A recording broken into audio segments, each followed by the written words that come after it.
Hello and welcome to Zimsteg Media.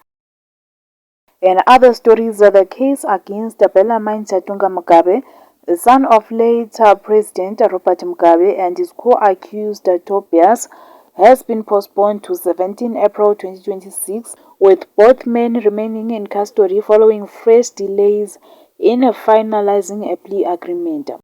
The state told the court negotiations were still incomplete despite earlier indications that a deal was nearly finalized, prompting the magistrate to warn that no further postponements would be granted and the matter must proceed on the next court date.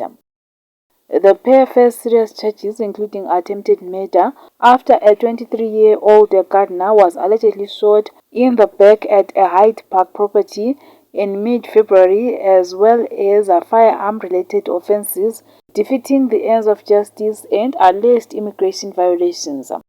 They previously abandoned their bail applications earlier this month due to the immigration issues.